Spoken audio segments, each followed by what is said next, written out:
injineer maxamed faarax aadan wasiirkii hore ee wasaaradda kalluumaysiga iyo kheyraadka badda ee xukuumaddii dr cabdiraxmaan maxamed faroole oo maanta waraysi gaara siiyey telefishinkan caalamiga ee Somali News ayaa waxa uu ka hadlay xaaladda guud ee gobolka Cayn sidoo kale waxa uu wasiirku ku baaqay in loo gurmado dad badan oo reer guuraaya kuwaas oo degan duleedka magaalada Buuhoodle xoolihii abaartii hore sanadkii ka dhamaysay sidoo kale wasiirku waxa uu baaq u diray beelaha ku dagaalamaya koonfurta gobolka Sool oo sheegay in loo baahan yahay haatan in maqlaan ergooyinka deegaanka uu gaaray waxa uu ka hadlay wadahadalka Soomaaliya khaatimo oo wax ka weydiiyay waana kan isaga amuurahaasi wasiirku ka hadlaya baadu ma santiin anigu waa jaalay hadiyo gooraan la kulmo bahda saxaafadda oo saxaafadda ku xiran oo saaxiib laabanahay dhulkan abaar baa ka dhacday naqan iyo biyahan imka in soo marinay waxa ka horreeyay abaar kulul oo aad loogu naafoobay oo xoolihii ku dhinteen oo geeli iyo adhigi iyo loodiiba markii horena abaartu ay 80% laysay 20kii hadhana roobku markii dambe uu dilay taasi Soomaaliya oo dhan bay ahayd taasi hadii ay dhacday de waxa soo xirooday imka meel walba magaaladan hareeraheeda ka yaala dalkuna aan filayo inuu la mid u yahay de dadkii xoolaha oo waxba hayn oo iyagu nool alxamdulillah rabbil caalamiin waxaan jeclaa in aan shirkan saxaafadeed ku sheego in dadkaasi u baahan yihiin caawimo in wax la taro hadday dawladda Soomaaliya tahay hadday dawladda Puntland tahay hadday dawladda Somaliland tahay iyo hadday beesha caalamka tahay waxaan kale oo iyagana u sheegi lahaa nimankan qurba joogta ah ee dibadaha jira ee dadkan deeg ka dhashay inay iyaguna u soo gurmadaan oo soo caawiyaan waqti dheer bay qaadanaysaa dadkan inay dib u soo kabtaan wasiir indhawala waad ka maqlay saaxadda siyaasadda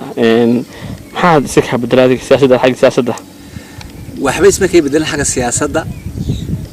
nasashan ku jiray bal waxaan eegay hadii Ilaahay ka dhigo sida xaaladaha maamulada meelaha ka jiray iyo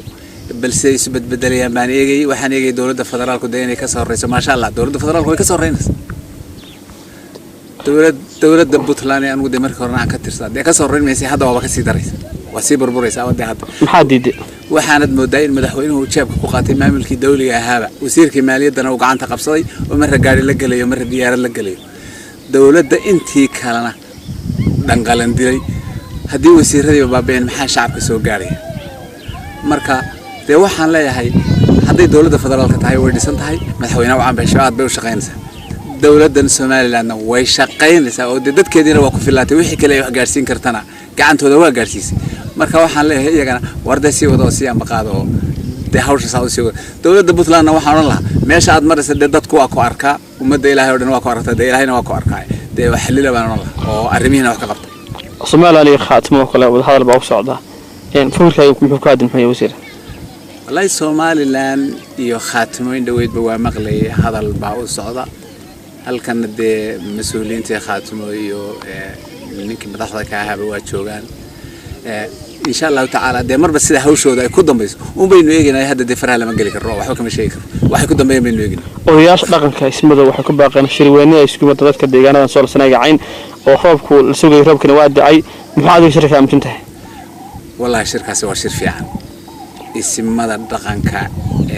beeshan aan ugu ka tirsanahay ee dhulbahantana aad iyo aad baan shirka ugu guubaabinay balantoodana waan ogaayo de waxay abaartu hayn dhaafto kulli de kalkii shirka la qaban lahaana waa hadda Buuhoodlaana lagu qabanay waxaan isleeyahay dhulbahanto oo dhan Buuhoodlo isugu imanay arinta waa taageersanahay waana guubaabinay waana raacsanahay wixii kale gacan ka geysan karna waxaan leeyahay war shirka hala taageero adigu guri siyaasadeed ka qabtaa inaad ama Soomaaliya xil ka qabato ama Puntland xil ka qabato ama khaatimo lahayd ama federaalka lahayd maxaad leedahay wallahi aniga hankayga siyaasadeed wali uu dhaqan yahay uu nool yahay dawaabay kan I'm still alive way kana waa jooga insha Allah ta'ala de haddana hawlaha ay socda de hawlahana waa eegaya meesha ay ku dambeeyaan insha Allah ta'ala wax la isku haleyn karo siyaasadda Soomaaliya maanta de ma baahe laakiin dadaal badan baa hadda bay socda arinta beesha bahar sameeya qayaadi meel xun bay maraysaa xalna TV-ga waxaan ka daawanayay beesha birco soo gurmatay oo isimadii iyo dhaqankii iyo wixii soo diray iyagana waan guubaabinay waxaan leeyahay beesha dhulbahanta hal la gurmado oo hadda roobkii da'o meel walba la mari karay war beeshaas labada beelood labada beelood hal kala qabto hal kala gaar insha Allah ta'ala de waxaan isleeyahay hada labaduba waa soo jeedaan oo waa ogol yihiin nabadooda iyo taageeradooda waa doonina وعلى أساس على الكشر وركت الفيش كعلمي اسمه نيوز مغلط بوهول